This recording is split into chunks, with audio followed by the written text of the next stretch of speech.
Welcome to the Human Capital Innovations Podcast, your go-to source for personal, professional, and organizational growth and development. We hope you tune in often for all things people management, organizational development and change, organizational leadership, and social impact related. Maximize your personal and organizational potential with Human Capital Innovations Podcast.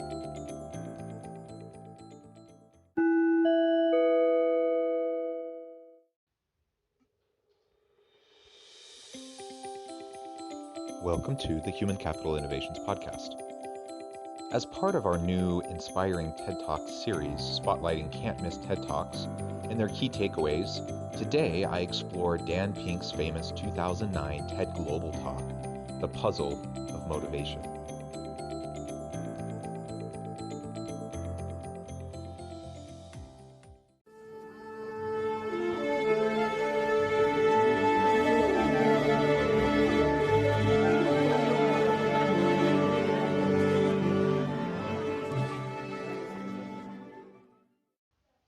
Welcome back to the Human Capital Innovations Podcast. I'm glad you're able to join me today for our latest installment of our Inspiring TED Talk series, today focusing on Dan Pink's famous 2009 TED Global Talk, The Puzzle of Motivation. In this TED Talk, he explores the different drivers of motivation of individuals, including within the workplace, and makes the argument that what businesses are doing does not align well with what the science actually says drives motivation to higher levels of performance and stronger organizational outcomes.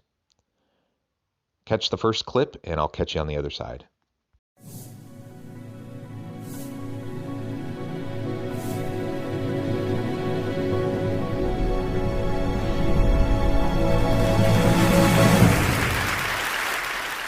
I need to make a confession at the outset here.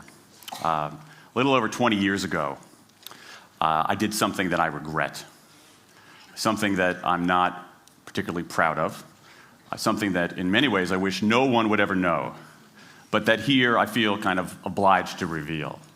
In the late 1980s, in a moment of youthful indiscretion, I went to law school.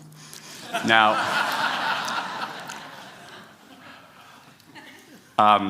in America, law is a professional degree. You get your university degree, then you go on to law school. And when I got to law school, I didn't do very well. To put it mildly, I didn't do very well.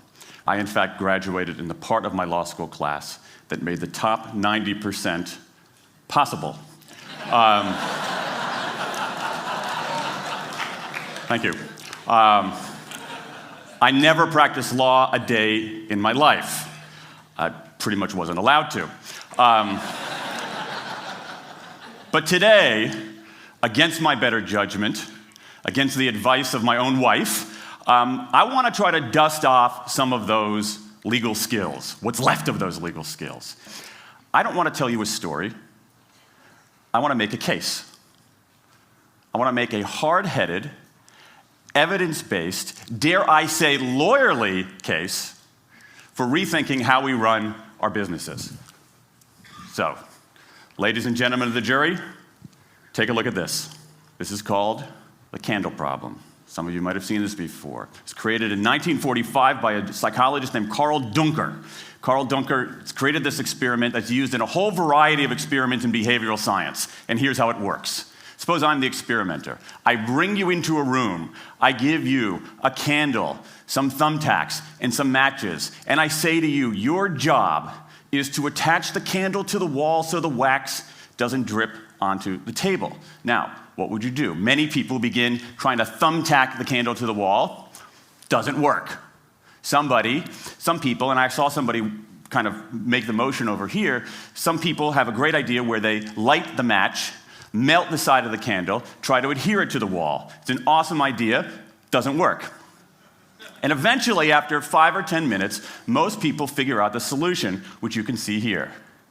The key is to overcome what's called functional fixedness. You look at that box and you see it only as a receptacle for the tacks, but it can also have this other function as a platform for the candle. It's a candle problem. In this opening clip, he describes how he's going to approach his exploration of the puzzle of motivation, explaining that he's going to use an evidence-based approach, much like a lawyer might use in a courtroom. Now, regardless of what you may think of various approaches of persuasion and argumentation, I am a firm believer that using evidence-based logic and understanding of complex phenomenon will ultimately lead us in the best direction. And what he's arguing throughout this TED Talk is that, in fact, what leaders and what businesses continually do doesn't actually match up with the science. It doesn't actually match up with the evidence. And he starts with the candle problem. In this next clip, he will be talking about the candle problem more and sharing some research behind it and how it connects with motivation. Now, I want to tell you about an experiment using the candle problem done by a scientist named Sam Glucksberg, who's now at Princeton University in the US. This shows the power of incentives. Here's what he did. He gathered his participants and he said, I'm going to time you how quickly you can solve this problem. To one group, he said, I'm going to time you to establish norms, averages, for how long it typically takes someone to solve this sort of problem. To the second group, he offered rewards. He said, if you're in the top 25% of the fastest times, you get $5. If you're the fastest of everyone we're testing here today, you get $20. Okay, now this is several years ago, adjusted for inflation. It's a decent sum of money for a few minutes of work. Okay, it's a nice motivator. Question, how much faster did this group solve the problem? Answer, it took them on average 3.5 minutes longer. 3.5 minutes longer. Now, this makes no sense, right? I mean, I'm an American. I believe in free markets. That's not how it's supposed to work, right? If you want people to perform better, you reward them, right? Bonuses, commissions, their own reality show, incentivize them. That's how business works. But that's not happening here. You've got an incentive designed to sharpen thinking and accelerate creativity, and it does just the opposite. It dulls thinking and blocks creativity. And what's interesting about this experiment is that it's not an aberration. This has been replicated over and over and over again for nearly 40 years. These contingent motivators. If you do this, then you get that. Work in some circumstances, but for a lot of tasks, they actually either don't work or often they do harm. This is one of the most robust findings in social science and also one of the most ignored. That's such a fascinating study, and it begs the question, why is it so ignored? And it's not just that one study. As he mentioned, this has been replicated over and over and over and over and over again. In fact, much of my own research has been around the areas of employee motivation, employee engagement, employee satisfaction, and how those connect with higher levels of performance and positive outcomes for firms and organizations. And the fact of the matter is, it is completely crystal clear how these motivators work. Now, of course, we can't paint with a broad brush and say every single person is going to be motivated the exact same way. But in the aggregate, it's extremely clear how these types of contingent rewards will impact people when you're trying to get them to do creative types of work. I've spent the last couple of years looking at the science of human motivation, particularly the dynamics of extrinsic motivators and intrinsic motivators. And I'm telling you, it's not even close. If you look at the science, there is a mismatch between what science knows and what business does. And what's alarming here is that our business operating system, think of the set of assumptions and protocols beneath our businesses, how we motivate people, how we apply our human resources. It's built entirely around these extrinsic motivators, around carrots and sticks. That's actually fine for many kinds of 20th century tasks. But for 21st century tasks, that mechanistic reward and punishment approach doesn't work, often doesn't work, and often does harm. Again, all I can say is amen, absolutely. they can actually cause harm. They can actually demotivate. They can actually take away people's intrinsic motivation that they would have had, but then you start to attach an award to it, and all of a sudden you've sapped the intrinsic motivation out of the individual, and now they expect that reward, or they are looking towards the carrot and stick to drive their performance rather than tapping into their own purpose, their own meaning, their own intrinsic drivers and motivators. It is so crystal clear in the research, and it's been replicated literally thousands of times. I've replicated it and done it in my own research probably at least dozens of times in different papers and publications. And it's just crystal clear that it's right there in front of us. We need to find better ways to put this into practice within organizations. Let me show you what I mean. So Glucksberg did another experiment similar to this, where he presented the problem in a slightly different way, like this up here. Okay? Attach the candle to the wall so the wax doesn't drip onto the table. Same deal. You were timing for norms. You were incentivizing. What happened this time? This time, the incentivized group kicked the other group's butt. Why? Because when the tacks are out of the box, it's pretty easy, isn't it? If-then rewards work really well for those sorts of tasks, where there's a simple set of rules and a clear destination to go to. Rewards, by their very nature, narrow our focus, concentrate the mind. That's why they work in so many cases. And so for tasks like this, a narrowed focus where you just see the goal right there, zoom straight ahead to it, they work really well. But for the real candle problem, you don't want to be looking like this. The solution's not over here. The solution's on the periphery. You want to be looking around. That reward actually narrows our focus and restricts our possibility. Let me tell you why this is so important. In Western Europe, in many parts of Asia, in North America, in Australia, white-collar workers are doing less of this kind of work and more of this kind of work. That routine, rule-based, left-brain work, certain kinds of accounting, certain kinds of financial analysis, certain kinds of computer programming, has become fairly easy to outsource, fairly easy to automate. Software can do it faster. Low-cost providers around the world can do it cheaper. So what really matters are the more right-brain, creative, conceptual kinds of abilities. Think about your own work. Think about your own work. Are the problems that you face, or even the problems we've been talking about here, are those kinds of problems, do they have a clear set of rules and a single solution? No. The rules are mystifying. The solution, if it exists at all, is surprising and non-obvious. Everybody in this room is dealing with their own version of the candle problem. And for candle problems of any kind, in any field, those if-then rewards, the things around which we've built so many of our businesses, don't work. I love his passion here. He's obviously getting worked up because it's so mind-boggling how so much evidence is so completely ignored in how organizations are structured, how work is designed, how HR processes are implemented, and how leaders lead. They simply don't work when you're shooting for innovation, when you're needing critical thinking, when you're needing people to solve problems. We need to find a different way.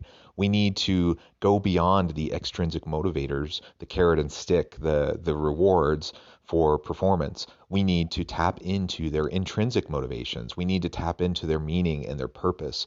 We need to tap into those things that will help individuals connect with their work in a meaningful way. If we can do that, then we can find results that will ultimately drive higher levels of creativity, productivity certainly, innovation, and a whole range of different positive outcomes for organizations.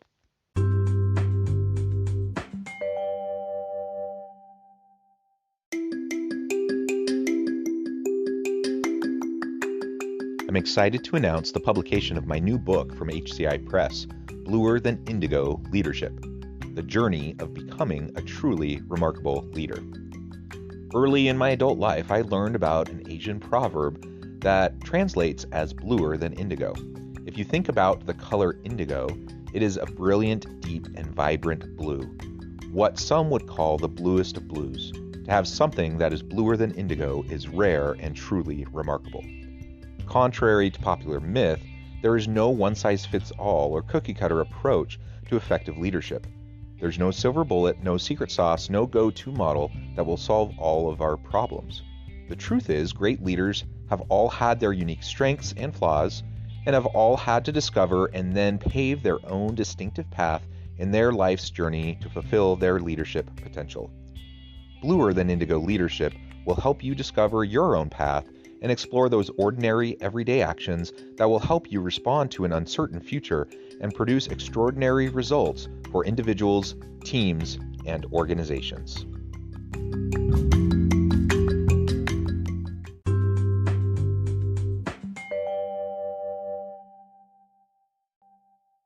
Now, it makes me crazy. And this is not, here's the thing, this is not a feeling. Okay, I'm a lawyer. I don't believe in feelings. This is not a philosophy. I'm an American. I don't believe in philosophy. This is a fact, or as we say in my hometown of Washington, D.C., a true fact. Let me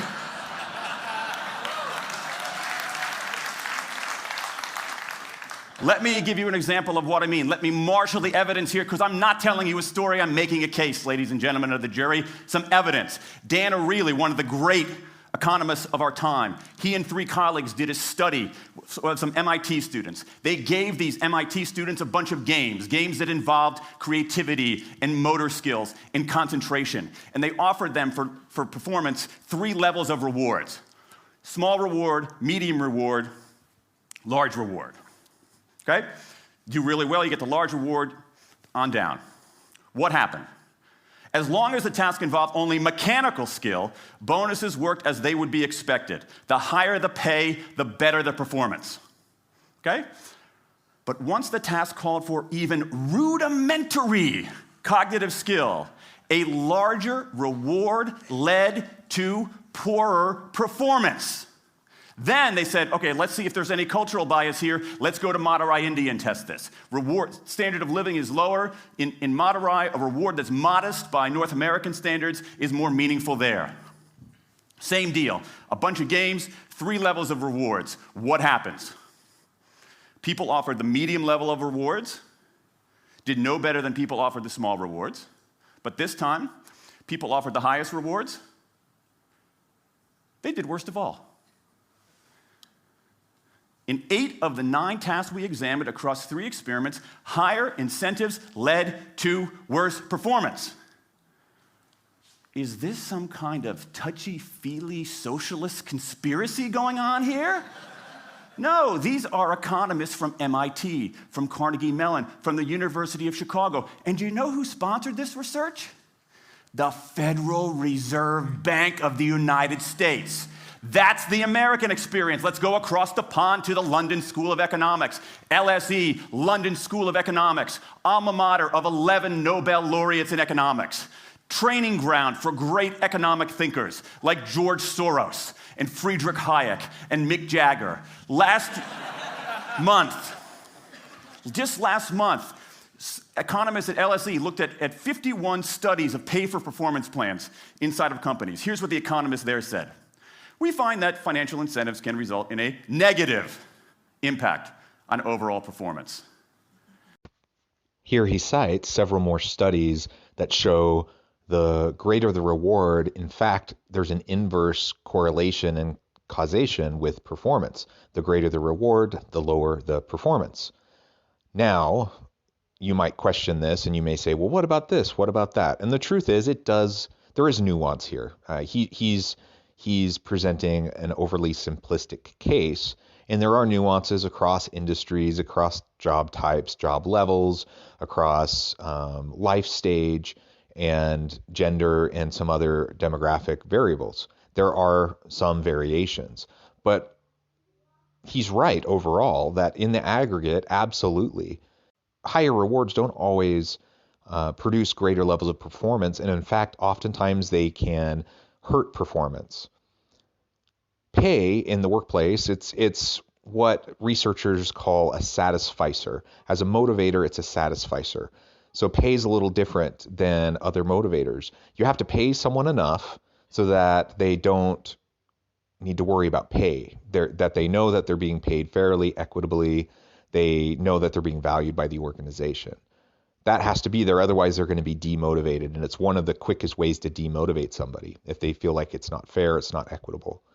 But just giving someone more pay or giving them a bonus or giving them this kind of additional perk or that perk, that in and of itself, for most people, doesn't actually do the job.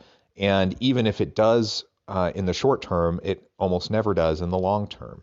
So we have to think carefully about the assumptions we're making around what drives people's motivations.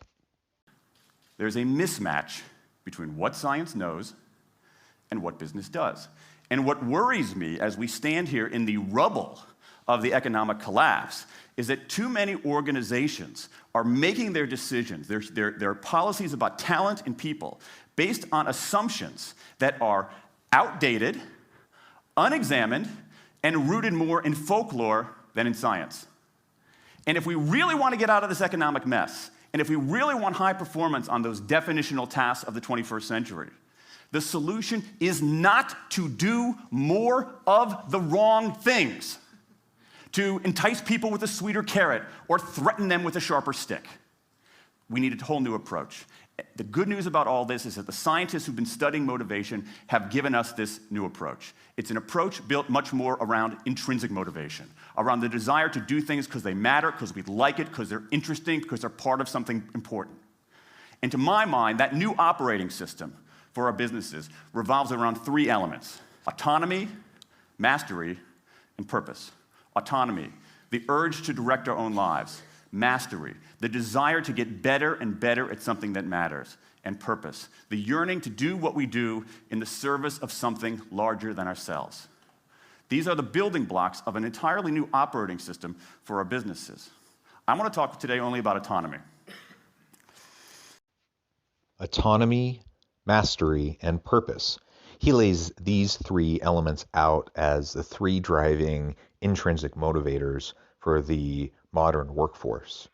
Now, again, this is overly simplistic. There's certainly many other intrinsic factors that also play an important role in an individual's motivation. And it's important to note again that we're not a monolith. Like, every individual person has different salient motivators. And so what motivates me and what motivates my wife or what motivates my children is going to be a little bit different. And the person in the house down the street might be motivated slightly differently.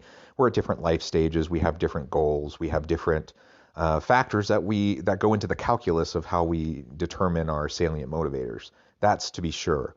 But the research does show, and it has shown for over 50 years, that autonomy, mastery, and purpose are very, very important. Among all of the intrinsic motivators, these are three very important motivators. And this is consistent with my own research. As I've already mentioned, I've done dozens of studies looking at the impacts of intrinsic and extrinsic motivators, workplace relationship motivators, work-life balance motivators, and a variety of other demographic variations, not just in the US, but across the world, looking across 37 different countries, across all of the main continents, and looking at employees in all different job types at different job levels and different roles in different size organizations. And consistently, purpose absolutely matters.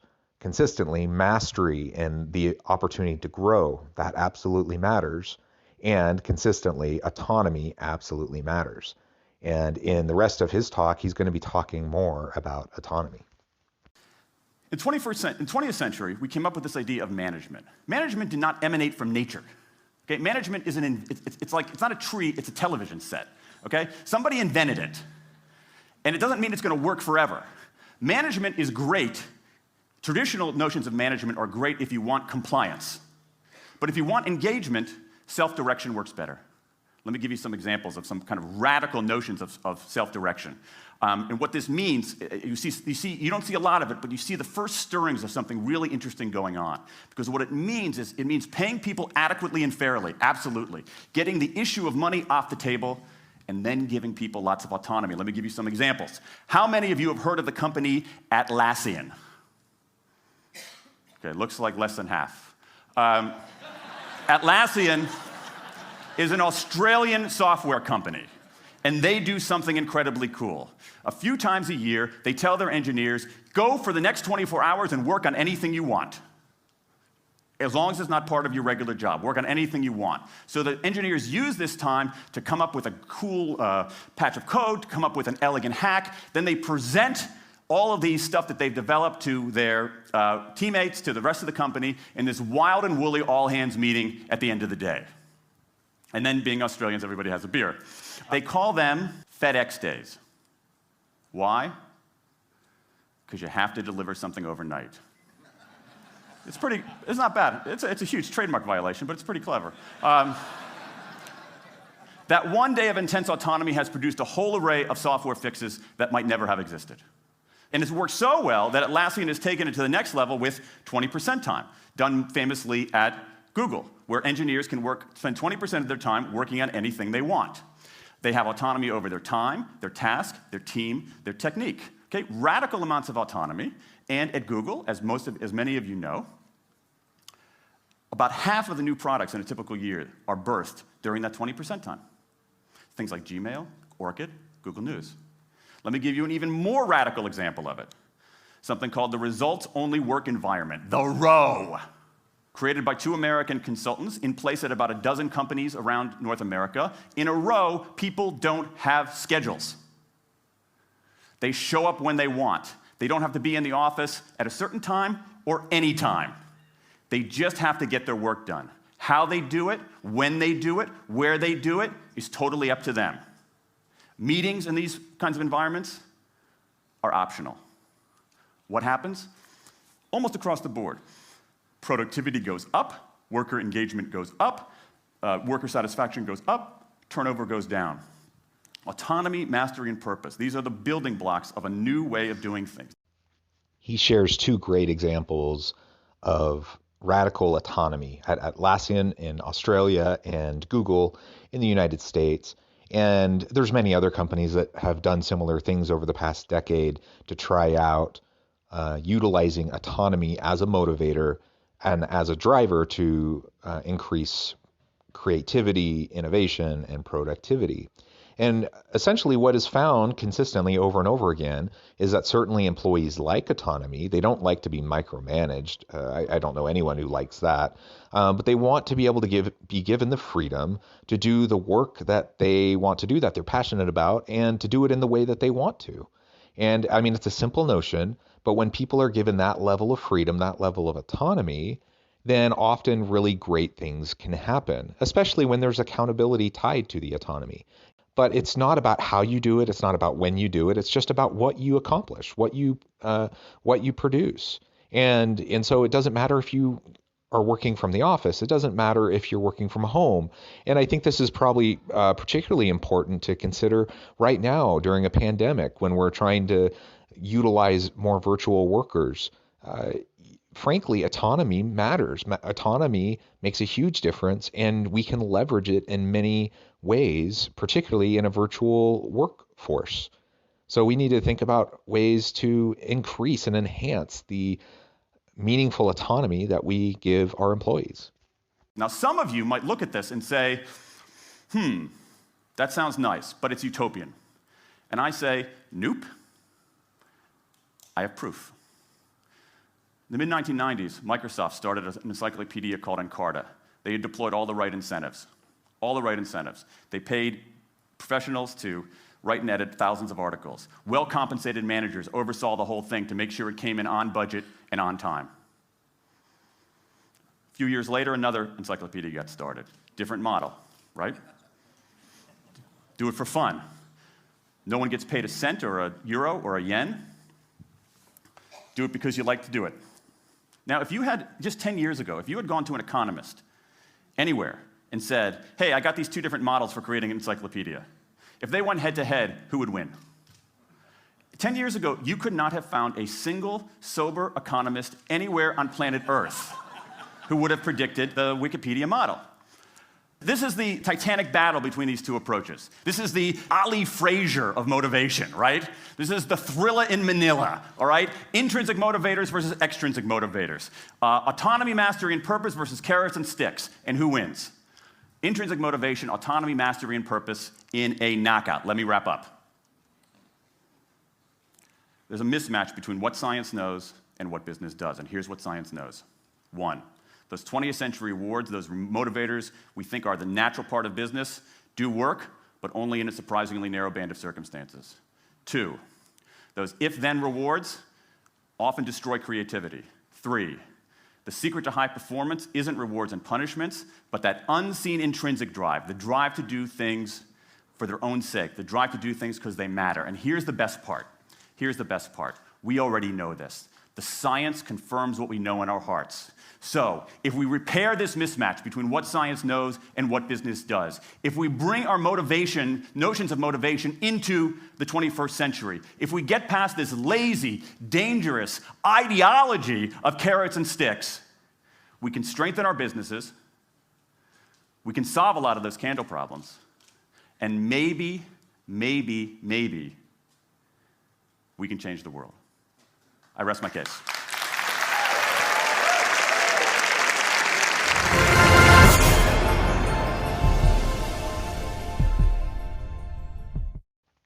Yes, I absolutely agree. There's a lot of danger in using a carrot and stick approach, using fear-based tactics to try to get compliance with what you want your people to do. It can work to an extent. You can get people to comply and to do what you ask them to do.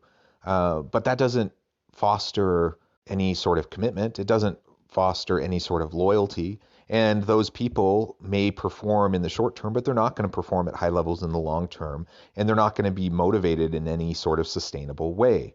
And so we need to look beyond carrot and stick. We need to look beyond fear-based tactics. And we need to look for those intrinsic motivators. Autonomy, mastery, and purpose are 3 of the very important intrinsic motivators. And of course, there are others. Today, he focused primarily on autonomy.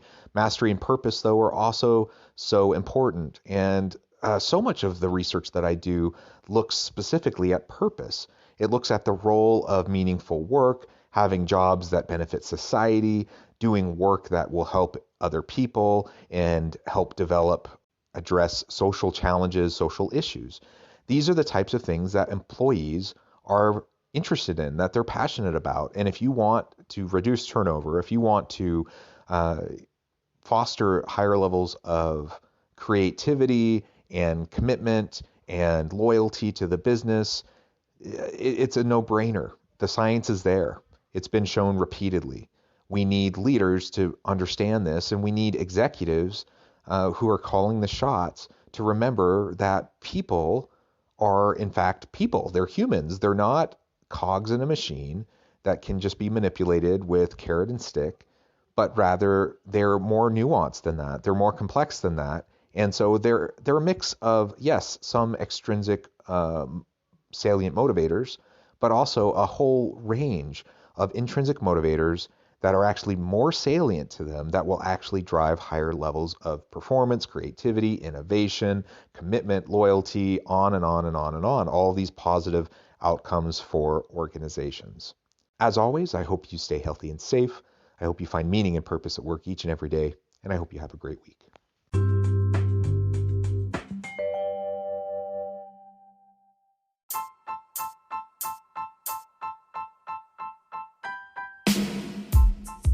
The alchemy of truly remarkable leadership. Ordinary, everyday actions that produce extraordinary results. Consider how the nature of work has shifted over the past 50 years. With increased globalization, rapid technological advancement, and the shift in economic composition, the average job of today looks very different than the average job of 50 years ago. What will the jobs and organizations of tomorrow look like? Moreover, what does this all mean for organizational leaders? What are the core competencies and capabilities of organizations and their leadership that are prepared for continued disruption and geopolitical and socioeconomic shifts? Regardless of what the future holds, increasingly, leaders need to be socially minded, data-driven, decisive, champions of talent, and disruptors of the traditional notions of leadership, teams, organizations, and work. The Alchemy of Truly Remarkable Leadership will help you to explore your own leadership competencies and capabilities and consider ways to apply and implement them into your workplace and personal life.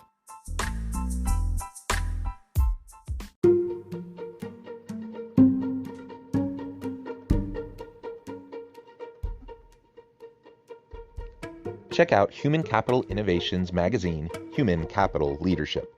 Human Capital Leadership is a free, interactive e-magazine with the mission to help individuals, leaders, and organizations find innovative approaches to maximize their human capital potential. We publish issues quarterly in August, November, February, and May. Take a look at the latest issue and let us know what you think.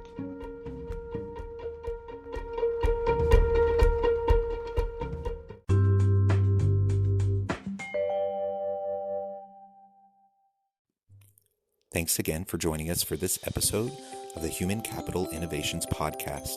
I hope you stay healthy and safe and that you have a great week.